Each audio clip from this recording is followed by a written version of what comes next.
Close your eyes and imagine the perfect moment. That moment when something, a stranger's gaze, a melody never heard before, or a promise flickering on a screen, suddenly makes everything matter. You cannot explain why, but your stomach tightens, your pulse quickens, and in that second, you would do anything to get closer to it. This moment is no accident. This is the siren's song. A whisper designed specifically for your deepest cravings. For ancient mariners, this sound meant death among the rocks, but behind the myth lies a much darker truth, more relevant today than ever. We are not talking about mermaids, but a universal psychological weapon.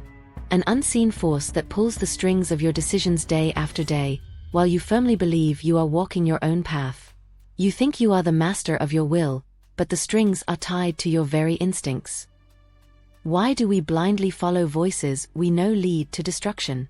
Why do we trust a face just because it is beautiful, and why do we hand over control to algorithms that know us better than we know ourselves? We are seeking light, yet we consistently find ourselves drifting toward the shadows. In this video, we don't just unpack the myth. We strip away the veil from the neurobiology of attraction, peer into the depths of digital traps, and I will show you how to build a cognitive shield in a world where everyone is hunting for your attention. Prepare yourself. Because the most dangerous song is the one your own mind hums to you. And once you hear it, there is no turning back.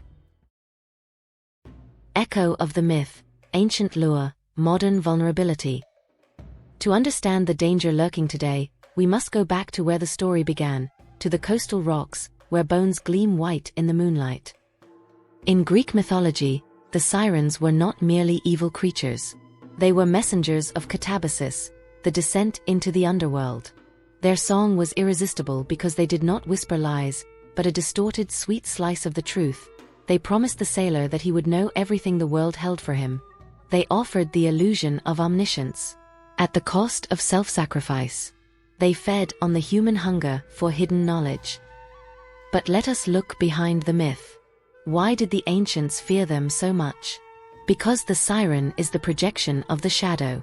In a Jungian sense, they represent that repressed desire within us, willing to burn the present for an unattainable future or an illusory ecstasy. It is the part of the soul that finds beauty in its own undoing. When Odysseus had himself tied to the mast, he was not fighting the sirens. He was fighting himself. That part of him that craved destruction just to feel special for a single, fleeting moment. He knew that the ear is the shortest path to the heart, and the heart is easily betrayed. Today we no longer sail the seas, but the siren effect remains the same. When a manipulative narrative promises that only you know the truth, or when a political ideology whispers that you are the chosen one, the exact same melody plays. Today's sirens are not winged creatures, but cognitive biases that stroke our egos while dragging our sanity into the depths. These stories are not outdated tales, but precise descriptions of how the human mind reflects deep-rooted fears and desires. The siren is not out there. The siren is within you. And she knows exactly which song will make you let go of the wheel. The neurobiology of enchantment. Why do we take the bait? Enchantment is not born in the soul. It begins in the deepest, most ancient corners of your brain, where survival and pleasure intertwine. Modern sirens do not target your ears, they target your dopamine system. When you see something irresistibly attractive, be it a charismatic face or a perfectly edited video, your brain's ventral tegmental area ignites a dopamine firework. This neurotransmitter is not responsible for pleasure, but for craving. It doesn't say, "This is good." It says, "You must have this, or you will perish." This is the biological compulsion that drove Odysseus's sailors to throw themselves into the water, and it is why you keep scrolling at 2 in the morning. It is a primitive hunger, a glitch in your neural hardware that prefers a beautiful lie over a difficult truth. But the trap goes deeper. This is where mirror neurons come into play. These cells are responsible for making you feel the emotions of others. If a manipulative orator displays passion, your brain begins to simulate it. The essence of the siren effect is emotional contagion. You lose your own boundaries and begin to experience another's desires as your own. And then there is the halo effect, the crown of cognitive biases. Our brains are lazy. If something is aesthetically pleasing or radiates confidence, your brain automatically associates it with the labels authentic, true, and safe. This is why we trust scammers with handsome faces, and why we follow leaders whose rhetoric shines, while their intentions are pitch black. We mistake the glitter for the truth. You are not a prisoner of your decisions, but of your biology. The siren song is actually a biochemical code, burned into you by evolution, which the modern world has mastered how to hack. Digital sirens, seduction in the age of algorithms. In today's world, Odysseus wouldn't need to plug his ears with wax, he would need to disable his sensors. Modern sirens no longer wait on the shores of remote islands. They have moved into your pocket, probing the weaknesses of your mind 24 hours a day. The algorithm is the perfect siren. It does not feel, it does not tire, and it does not make mistakes. With every interaction, every like, every paused video, you are teaching it how to become more irresistible to you. It builds digital echo chambers around you, where you only hear what you want to hear and see only what confirms your beliefs. This is the dark side of astral cartography, a map you do not draw, but one the machines draw of you, to navigate your attention. They are mapping the wilderness of your subconscious, finding the paths you didn't even know existed. But deception has leveled up. In the age of deepfakes and generative AI, the siren song is no longer just sound. The face you see, the tone you hear, and the emotional response triggered within you are all artificial. We are chasing illusions behind which there is no human soul, only data and computing power. Digital catfishing and online scams are not merely crimes. They are the systematic exploitation of your biological vulnerability. They have automated the art of the lie, scaling it to a global symphony of shadows. When you stare at the screen and a wave of satisfaction or anger washes over you, stop for a moment. It is not you feeling. The algorithm is plucking your dopamine strings, and you are playing back the exact melody it expects from you. Your ship hasn't been in your hands for a long time. An invisible current is drifting you toward the rocks, a current they call convenience and entertainment. The tide rises, while you watch the ripples. The toxic narrative, when persuasion becomes destructive. The most dangerous siren song is not aimed at your ears, but at your identity. There are masters of words who do not coerce you, but invite you into a reality where you are the hero, the victim, or the only one who sees the truth. This is the art of narrative manipulation. Think of the charismatic leaders or the emotional predators in your life. They do not start with lies, but with mirroring. They learn your fears, your deficiencies, and sell you exactly the story you thirst for.